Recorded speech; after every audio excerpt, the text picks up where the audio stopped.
आप सभी का एक बार फिर स्वागत है अपने यूट्यूब चैनल पर। तो जैसा कि आप सभी को पता है, हम HPSC असिस्टेंट प्रोफेसर हिंदी साहित्य विषय से प्रैक्टिस सीरीज चला रहे हैं, जिसमें हमने आपको अब तक क्या है काव्य शास्त्र की जो इकाई थी उस पर क्या है आपको, चाहे आपका भारतीय काव्य शास्त्र हो, पाश्चात्य काव्य शास्त्र हो, ठीक है, विभिन्न संप्रदाय हो, सिद्धांत हो, तो उस संबंध में जो महत्वपूर्ण प्रश्न बने थे तो आपको क्लास प्रोवाइड करा दी हैं। अब जो हमारी इकाई चल रही है कौन सी है, ये हिंदी साहित्य का इतिहास। तो देखिए, हिंदी साहित्य के इतिहास में हमने हिंदी साहित्य का जो काल विभाजन है, हिंदी साहित्य इतिहास लेखन की जो परंपरा है उस संबंध में आपको क्लास प्रोवाइड कराई। इसके साथ ही आदिकाल की पृष्ठभूमि, आदिकाल के नामकरण, ठीक है, तो इस संबंध में भी आपको क्लास बनाई। साथ में भक्तिकाल, रीतिकाल, आधुनिक काल पर क्या है हमने आपको क्लासें दी हैं। अब देखिए, आधुनिक काल में भी क्या है आपको भारतेंदु युग, द्विवेदी युग, छायावादी युग, छायावादोत्तर युग, प्रगतिवादी, प्रयोगवादी आदि क्या है, इस पर हम क्लासेस बना दी हैं। और जो महत्वपूर्ण कवि हैं या उनके संबंध में जो कथन है विभिन्न आलोचकों के द्वारा, तो सारी चीज़ें आपको प्रश्नों में दी गई हैं। तो देखिए, आज की जो क्लास है हमारी हिंदी साहित्य का इतिहास काव्य में, ये काव्य की यूनिट चल रही है, ध्यान देंगे, ठीक है। तो काव्य में ये आज हमारी क्या होगी, अंतिम क्लास होगी। इसके बाद हम क्या है अपने गद्य से संबंधित क्या है जो हमारी अगली क्लास रहेगी, किस संबंध में होगी, गद्य पर, यानी गद्य साहित्य से, ठीक है। तो देखिए, ये जो क्लास है आपके HPSC असिस्टेंट प्रोफेसर के लिए तो बेनिफिट होगी ही, साथ में ही यदि आप UP असिस्टेंट प्रोफेसर का एग्ज़ाम देना जा रहे हो और आपको प्रैक्टिस करनी है, ठीक है, तो आप इन क्लासेस को देख सकते हैं। और जो स्टूडेंट, जैसा कि आप सभी को पता है, आपका जो UGC नेट का एग्ज़ाम कल हुआ था, तो आगे जो स्टूडेंट जून की तैयारी कर रहे हैं UGC नेट की, और वो क्या है इस प्रैक्टिस सीरीज़ को देख सकते हैं, ठीक। तो चलते हैं अपनी क्लास की तरफ। तो देख लेते हैं हमारा पहला प्रश्न क्या है। तो पहला प्रश्न है हमारा, स्वैरवाद किस वाद का दूसरा नाम है। ध्यान देंगे, स्वैरवाद किस वाद का दूसरा नाम है। ऑप्शन क्या है, स्वच्छंदतावाद, प्रगतिवाद, प्रयोगवाद, नकेनवाद। तो इसमें आपको ये बताना है कि स्वैरवाद नाम या फिर कह लें जो उपनाम है किस वाद को दिया गया। तो किसे दिया गया, स्वच्छंदतावाद को।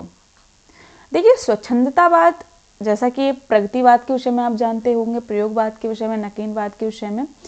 तो स्वच्छंदतावाद क्या है, स्वच्छंदतावाद में क्या है, इसमें जो व्यक्तिगत भावना है, व्यक्तिगता को प्रधान रखा गया है, ठीक है, उनके मनोभावों को प्रधान रखा गया है।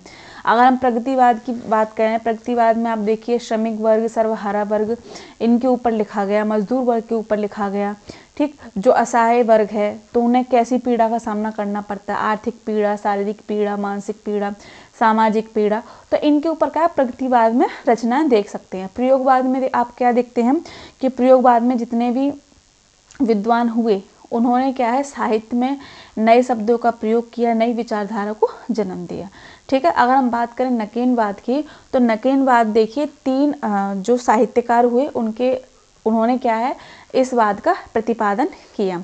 तो जिसमें कौन कौन थे आपको याद होगा, तो एक तो हैं आपके नकेन से नरेंद्र होंगे, ठीक है, उसके बाद केसरी होंगे और नरेश होंगे, ठीक। तो हमारा जो प्रश्न था कि स्वैरवाद किस वाद का दूसरा नाम है, तो किसका है, स्वच्छंदतावाद का।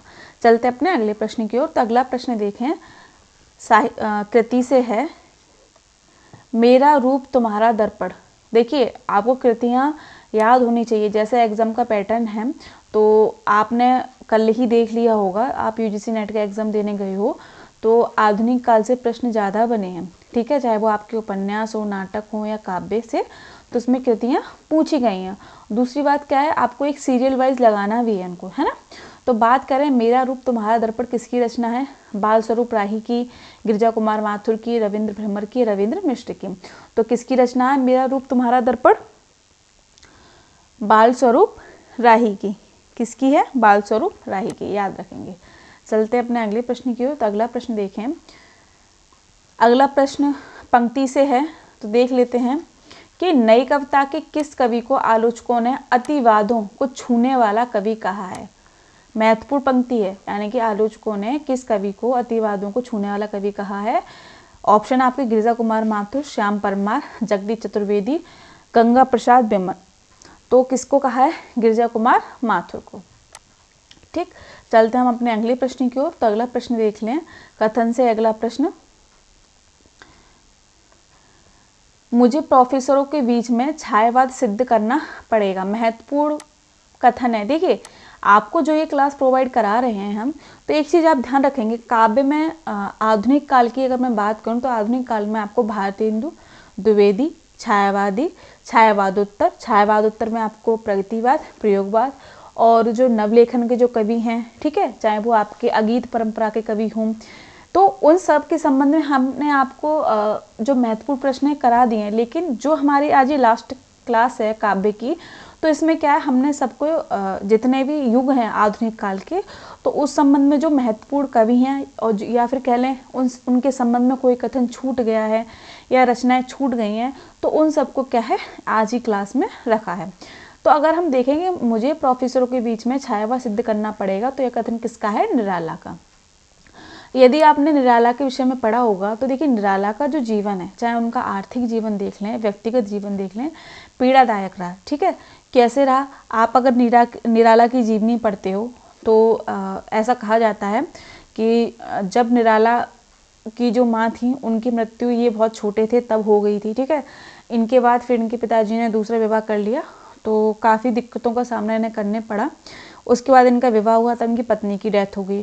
फिर कुछ समय बाद इनकी पुत्री का विवाह हुआ तो उनकी भी डेथ हो गई। तो एक तरह से कहें कि व्यक्तिगत पीड़ा इन्होंने अपने जीवन में बहुत देखी। इसके साथ ही देखिए, इन्होंने आर्थिक तंगी का भी सामना किया। दूसरी बात, जब इन्होंने साहित्य में अपना कदम लिखा, फिर कहें साहित्य लिखना इन्होंने स्टार्ट किया, साहित्य लेखन में ये आए, तो एक तरह से कहते हैं ना कि उन लोगों का बोलबाला ज़्यादा था जो आर्थिक रूप से संपन्न थे, है ना, जिनकी पहचान थी।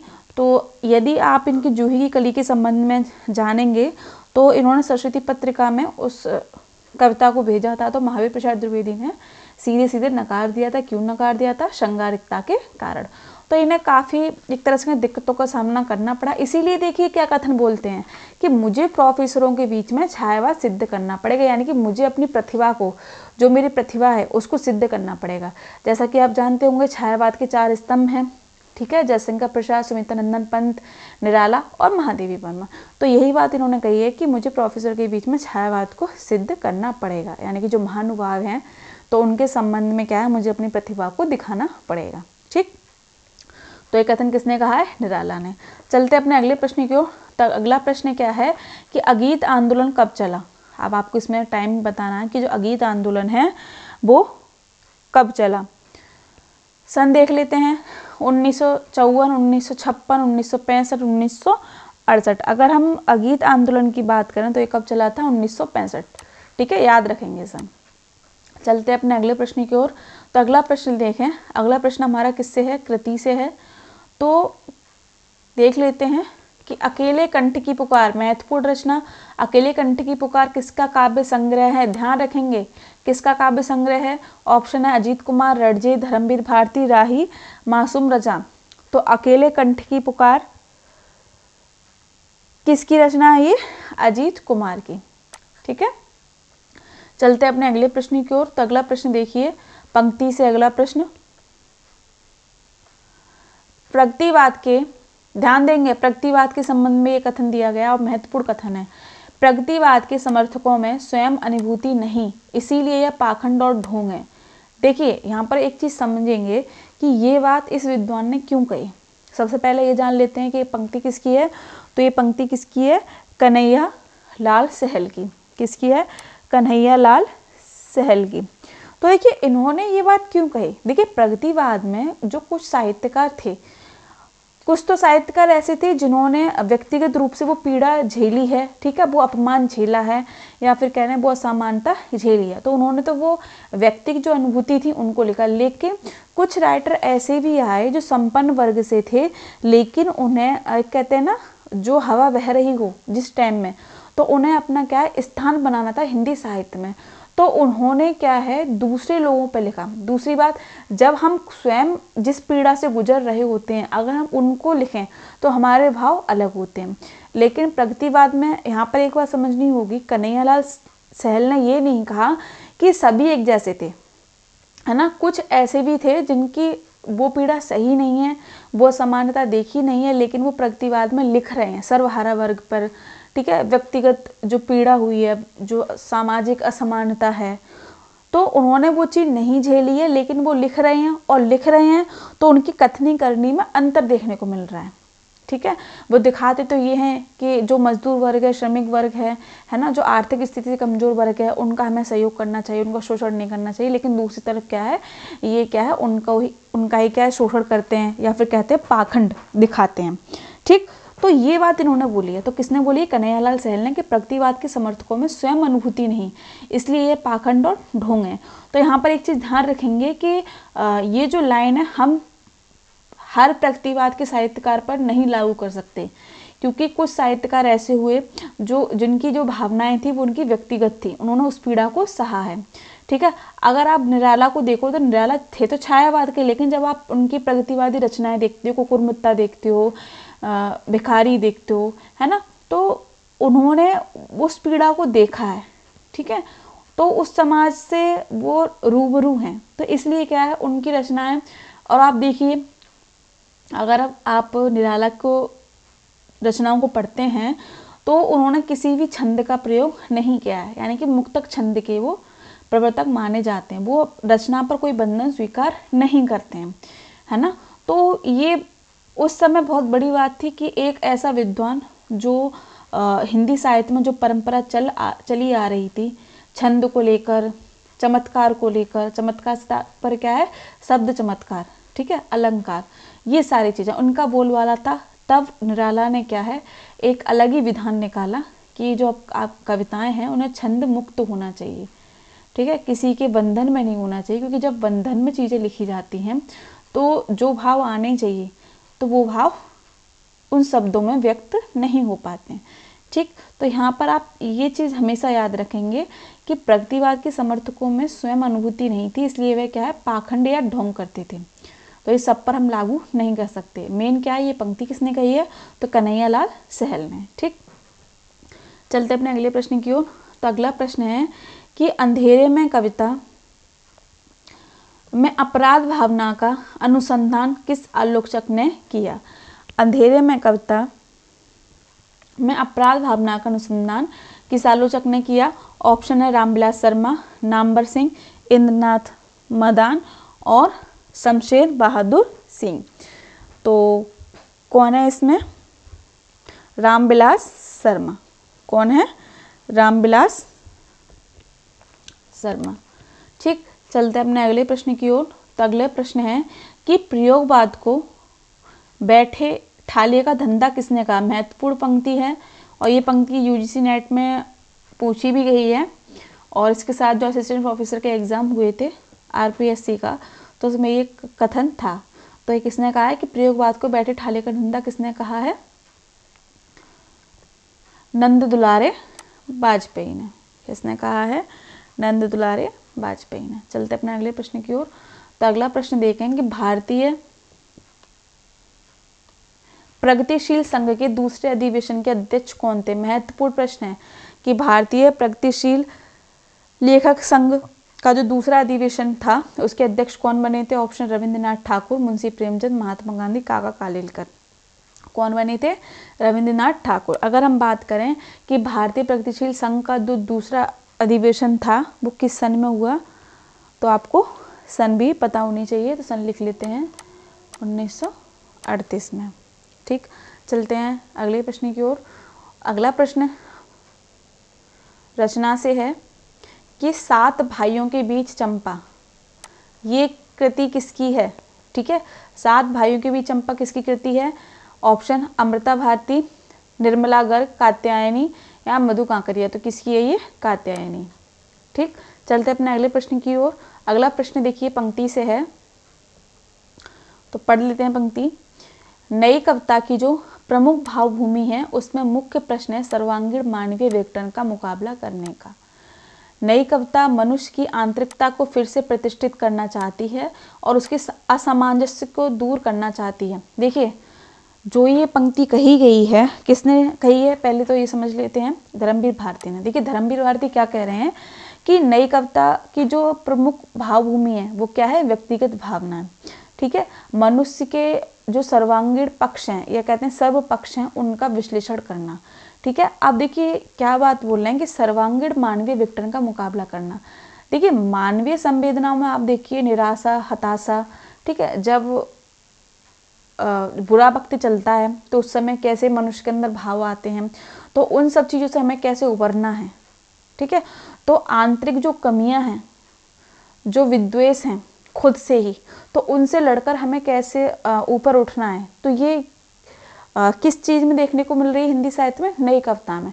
तो नई कविता की आप थीम देखिए, व्यक्तिगत भावनाओं को इन्होंने उजागर किया है। ठीक है, व्यक्तिगत दृढ़ता को निखारा है। तो ये कथन किसने बोला है, धर्मवीर भारती ने। किसके संबंध में, नई कविता के साहित्यकारों के संबंध में। ठीक है, चलते अपने अगले प्रश्न की ओर। तो अगला प्रश्न है कि नेपथ्य में हंसी किसकी रचना है। महत्वपूर्ण, नेपथ्य में हंसी किसकी रचना है। ऑप्शन है राजेश जोशी, मंगलेश डबराल, बिकल कुमार और निर्मला गर्ग। तो ये किसकी रचना है, राजेश जोशी की। किसकी है, राजेश जोशी की। ठीक, चलते अपने अगले प्रश्न की ओर। तो अगला प्रश्न देख लें, सन्नाटे की झील किसकी कृति है। तो सन्नाटे की झील किसकी कृति है। ऑप्शन कृष्ण तिवारी, शंभुनाथ सिंह, रविंद्र भ्रमर या धूमिल। तो किसकी है, कृष्ण तिवारी की। ठीक, चलते हैं अपने अंतिम प्रश्न पर। तो किसने प्रयोगवाद को घासलेटी साहित्य के समान माना। ऑप्शन गोविंद त्रिगुणायत, रामस्वरूप चतुर्वेदी, बच्चन सिंह, लक्ष्मीकांत वर्मा। तो देखिए गोविंद त्रिगुणायत ने क्या है, प्रयोगवाद को घासलेटी साहित्य के समान माना है। तो आज की क्लास में क्या है, हम जैसा कि मैंने आपको शुरू में ही बता दिया था कि जो आज की हमारी क्लास होगी वो हिंदी साहित्य की जो काव्य है ना, जो पद्य साहित्य है, उस संबंध में ये अंतिम क्लास होगी। अगली जो हमारी क्लास होगी उसमें क्या है, हम हिंदी साहित्य का जो गद्य साहित्य है ना, तो उस संबंध में क्या है हमारे प्रश्न रहने वाले हैं। ठीक, देखिए ये जो हिंदी साहित्य का जो इतिहास है उसमें जो इकाई है काफ़ी बड़ी है, क्योंकि यहाँ पर इन्होंने क्या है, हिंदी साहित्य के इतिहास में आपके काव्य को रख दिया है, गद्य को रख दिया है। इसीलिए देखिए यहाँ पर आपको क्लासेस ज़्यादा देखने को मिल रही हैं। तो यहाँ पर हम अपने हिंदी का जो काव्य साहित्य था या फिर कहना पद्य साहित्य था उसे समाप्त किया। तो अगली क्लास में हम स्टार्टिंग किससे करेंगे, अपने गद्य साहित्य से। ठीक है, तो मिलते हैं हम अपने अगली क्लास में एक नए टॉपिक के साथ। तब तक बने रहे अपने चैनल के साथ। बहुत बहुत धन्यवाद।